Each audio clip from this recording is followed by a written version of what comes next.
Authentique et humaine, elle parle avec franchise.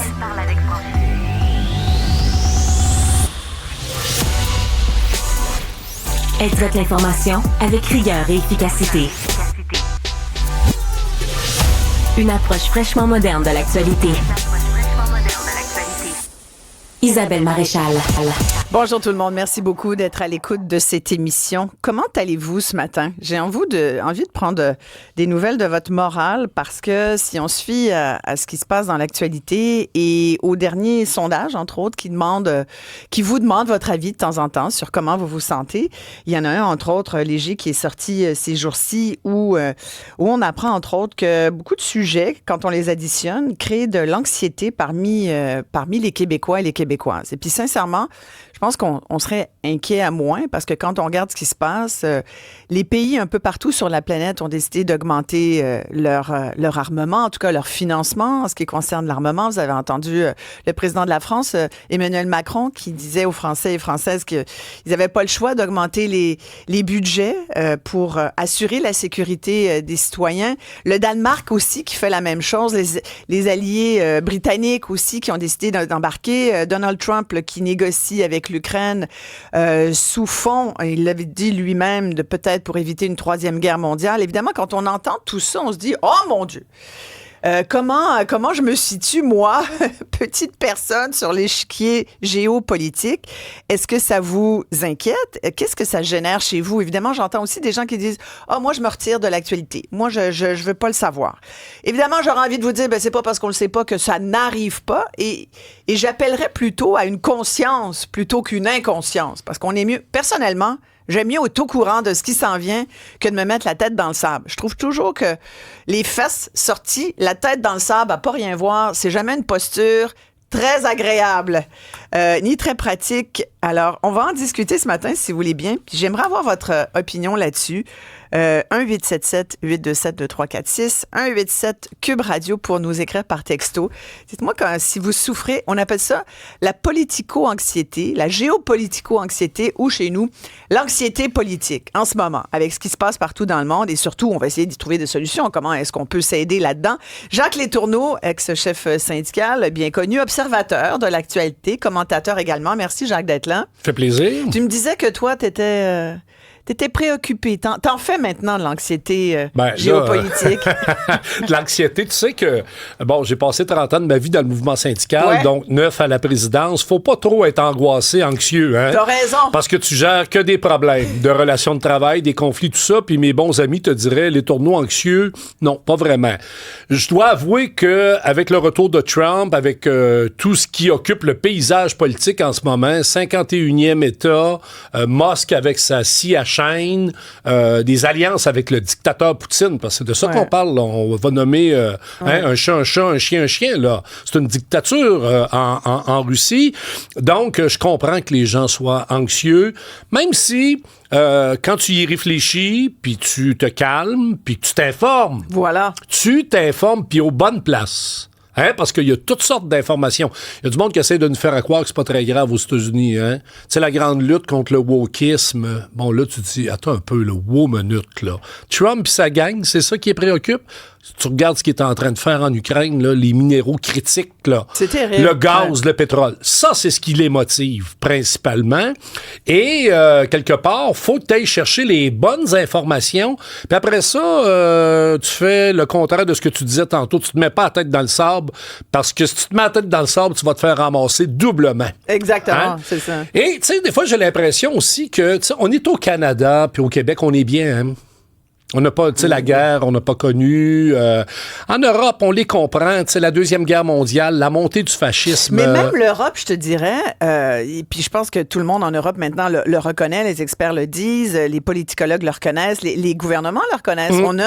On a pensé pendant très longtemps qu'on aurait une espèce de paix. Que c'était fini. Que c'était une paix bienveillante qui allait durer pour toujours. Il y a comme une espèce de naïveté dans cette façon de penser qu'il n'y aurait naïf. plus jamais T'es bien de naïf. guerre. Oui, Ouais. on pensait pas du tout que ça allait revenir parce qu'on pensait, on pense toujours qu'on apprend des choses ou des événements. Puis l'humain est l'humain. Des fois, on n'apprend pas. Ça nous prend des fois plusieurs fois puis la même chose, tu sais, pour apprendre. Puis on espère, tu sais. que- On a Jacques Nantel avec nous. Il est professeur émérite à HEC Montréal. Il est chercheur spécialiste du commerce du détail, mais grand observateur également, lui aussi, Jacques, de tout ce qui se passe sur notre planète. Et là, comme il est beaucoup question de... On parle de géopolitique, Jacques Nantel. Merci beaucoup d'être là, Jacques. Mais on parle également d'économie parce que ce sont les... Aujourd'hui, d'abord, on s'est dit, tiens, la troisième guerre, moi, au début, je me disais, ça va être une guerre économique. On l'a beaucoup dit, ça.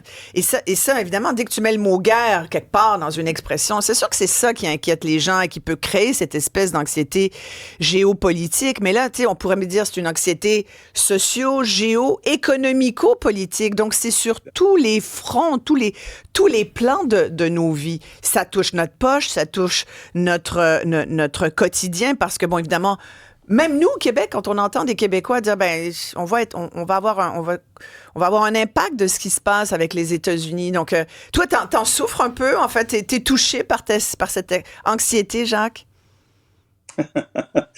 Bonjour Isabelle, bonjour Jacques. Un peu comme Jacques, je ne suis pas d'un naturel anxieux, mais disons que je suis fasciné par ce qui se passe, pas fasciné au sens positif, là, je suis fasciné. Je suis inquiet, évidemment, j'ai 6 petits-enfants, 2 enfants.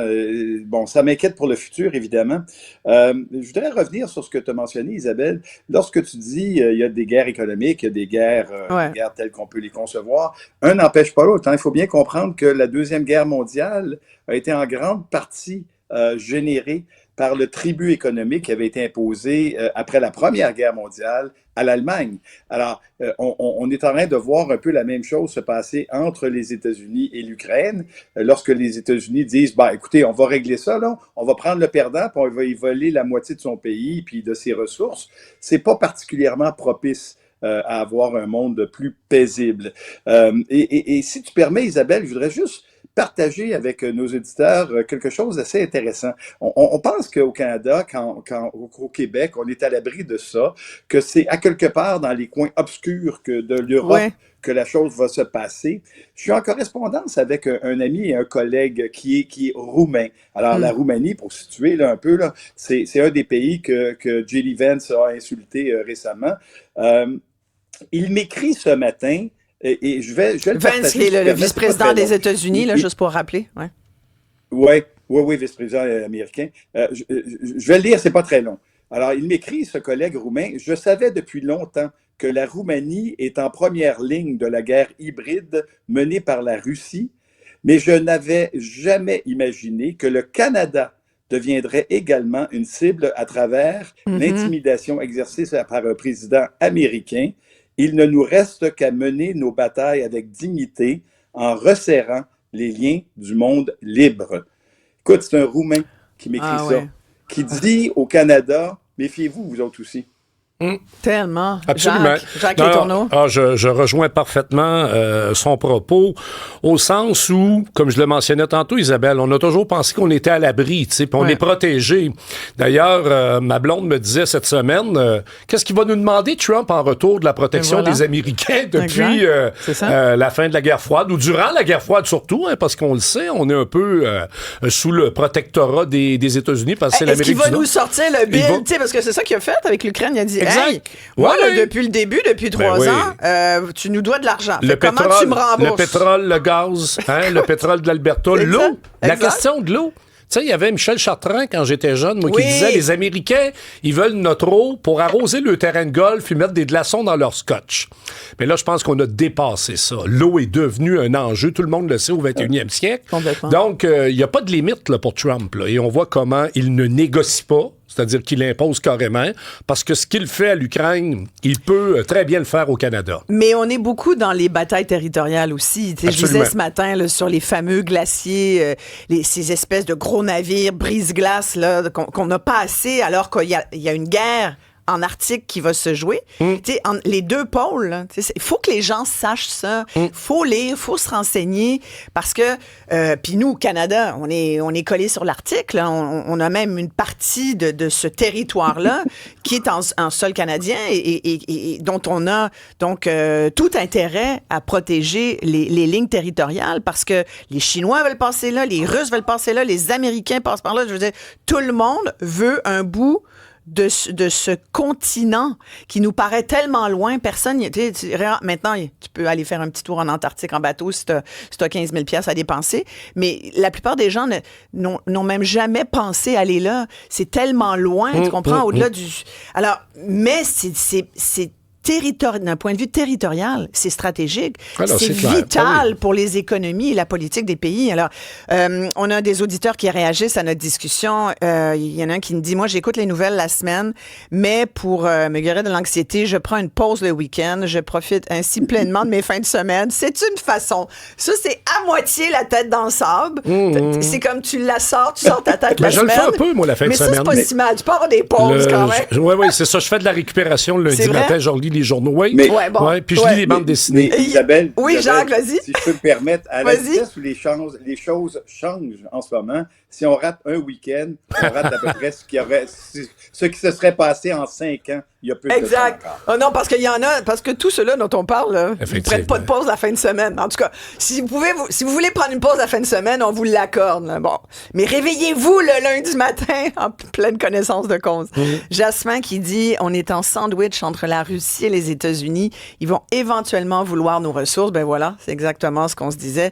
Il y a Alès qui dit qu'il ne souffre pas d'anxiété politique, mais je souffre depuis 10 ans de dépression politique, surtout avec Justin Trudeau puis ses politiques. Hey, il dit, j'ai très hâte aux élections afin de mettre une fin aux libéraux et leur politique destructive du Canada.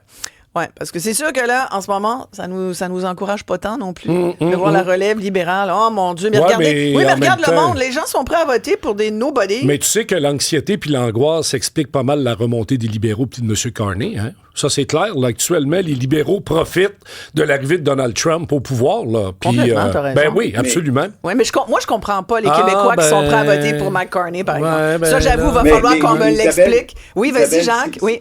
Si je peux me permettre, ben oui, certain, vas-y. Un petit son de cloche un peu différent. Je vais mettre mon chapeau d'économiste. Vas-y. Mark Carney, je le connais pas intimement, mais je le connais. J'ai lu beaucoup ce qu'il a fait. Il faut quand même lui attribuer 2 choses. Là. Je comprends que c'est un nobody, on le connaît pas, c'est pas un politicien de carrière, etc.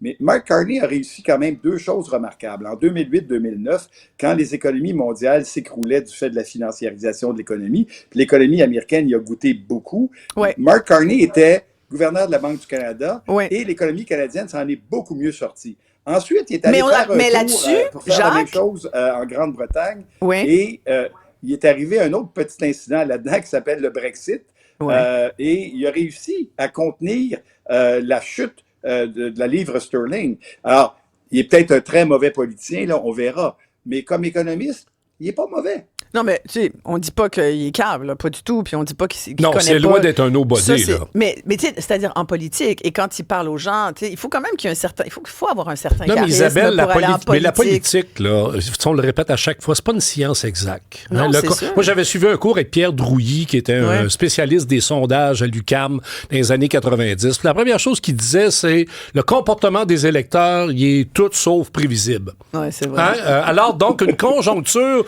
peut changer complètement le paradigme politique. Tu sais, tu dis comment ça se fait que les Québécois vont vers Carney parce qu'on est encore dans le Canada. On est encore dans le Canada, puis on va aller voter aux prochaines élections. Fait que là, les gens regardent Poilievre qui a l'air d'une copie pâle de Donald Trump. Son discours passe pas. Et l'autre qui se présente, comme M. Nantel l'a mentionné, avec une expérience Banque du Canada. Ben, alors, c'est à nous, après ça, au Québec, de dire en quoi, et là, j'entends le bloc là, qui nous dit attends une minute, là, c'est pas dans le patriotisme canadien qu'on devrait... exact. Là, c'est le temps de défendre pour vrai les intérêts du Québec. Là. Essayons de voir. Moi, je me définis encore comme un indépendantiste. Alors là, après ça, c'est ça notre défi. C'est quoi notre projet à nous? Comment dans cette mer nord-américaine avec Trump au pouvoir, il y a encore de la place pour le Québec puis le projet politique? Oui. Mais c'est à nous autres de le définir. Là, rendu là, tu me perds. Ah, mais ça n'empêche pas que je pense que quand on est Québécois, on a un certain nationalisme fédéralisme, tu comprends? Même tu peux être fédéraliste, tu comprends? Mais ce que je veux dire, c'est que là, nonobstant la partisanerie, nonobstant le projet, tu comprends? Je pense que au Québec, on doit absolument choisir un gouvernement, ou en tout cas des hommes et des femmes politiques qui parlent pour nous. Mais oublie jamais une chose. Donc, je nuance mais oublie jamais que les Canadiens, c'était nous, au départ. Ouais. C'était nous. L'attachement au Canada, là, il n'est pas juste imposé. Moi, ma famille était fédéraliste. Il n'était pas contre le Québec, mes parents, mais il était Canadien, par exemple. Ouais. Et il y a encore de ça dans la culture politique au Québec. Possible. Sans doute. Mais moi, il faut quand même que tu m'expliques des choses. Pour que je vote pour toi, il faut que tu aies un programme, il faut que tu me convainques, il faut qu'il y ait... Mais là, bon, on est sur la... Alors, bref, tout ça pour dire que Alex nous a parti avec son commentaire là, sur la politique. Il y a Roger qui dit « Trump est peut-être en train de leurrer tout le monde avec Poutine en appliquant le vieux dicton « Garde tes amis près de toi, mais tes ennemis encore plus près. » Il a fait la même chose avec Kim Jong-un, dit Roger. Effectivement. Il y a Martin qui dit « Je suis davantage frustré d'avoir comme dirigeant un Trudeau qui a tout fait pour nuire au peuple canadien, tant économiquement qu'au niveau de la sécurité. On est pas mal foutus politiquement ici, nous. Même ici au Québec, il parle de Legault, Plante à la Ville de Montréal. L'incompétence règne au Canada. » Ça fait beaucoup réagir nos auditeurs. On va prendre une pause ici. On revient tout de suite après ceci. Jacques, avant la pause, tu voulais réagir peut-être à notre réflexion. Parce que tu disais sur Mark Carney, c'est intéressant, mais en même temps, j'allais rajouter, le système bancaire canadien n'est pas le système bancaire américain. Mais bon, alors, disons que c'est un système qui est plus... Oui, non, tu comprends? D'accord. Ouais. Je suis d'accord. Une des plus petites banques canadiennes est probablement plus grosse qu'une des banques moyennes aux États-Unis. On s'entend là-dessus. Mais le rôle d'une banque centrale demeure le même partout dans le monde. Tout à fait. Juste pour les amis et les ennemis, c'est quand même fascinant de voir que aux Nations Unies, avant-hier, les Américains ont voté en bloc avec la Russie, la Biélorussie et la Corée du Nord. Il faut le faire. Quand tu as des amis comme ça, tu n'as vraiment pas besoin d'ennemis. Non, c'est terrible. Beaucoup, il y a des experts, des gens qui disent que c'était à prévoir, qu'on ne l'a pas vu venir, mais que c'était dans les cartons, qu'il y aurait éventuellement ce partage géopolitique des grandes puissances qui allaient entre elles, se dire, toi, tu prends tel pays, moi, je prends tel autre. Et nous, comme citoyens, tu parlais tout à l'heure, Jacques, tu as dit l'unification des pays libres. Je reprends l'expression de ton roumain, qui était magnifique. Voilà, du monde libre. Est-ce qu'il reste encore un monde véritablement libre, hors des pressions géopolitiques? Est-ce que, tu sais, un pays comme l'Ukraine... Moi, je pense que oui. Je pense que oui, Isabelle. J'espère. Écoute, regarde, quand tu regardes, là, avec toute la puissance américaine, là, OK, depuis la Deuxième Guerre mondiale, le seul conflit armé que les Américains ont gagné, c'est l'invasion de la Grenade. Vous irez voir sur une carte, là, je parle pas de la munition, je parle de la petite île, là. L'île de la Grenade. Ils ont perdu le Vietnam, ils ont perdu leur guerre au Moyen-Orient, ils ont à peu près tout perdu. C'est pas la puissance qu'on pense qu'ils sont. Si les Vietnamiens ont réussi à résister aux Américains, oui, moi je pense que le monde libre peut résister aux Américains, a fortiori aux Russes et éventuellement aux Chinois. Ça peut sembler illusoire, mais l'histoire récente nous montre que des gens unis, lorsqu'ils se sentent menacés, peuvent faire pas mal de dommages et peuvent résister. La preuve, l'Ukraine, c'est l'espoir, 3 ans. ça. L'espoir. Aux États-Unis, tu sais qu'il y a des vieux conflits entre syndicats qui viennent de se régler, là. Il y avait un grand syndicat de la fonction publique qui vient de réintégrer la AFL-CIO après 30 ans de séparation parce qu'avec ce qui se passe dans l'État américain, ben, ça a forcé le monde à se regrouper. Et je prédis une augmentation du taux de syndicalisation aux États-Unis avec Trump.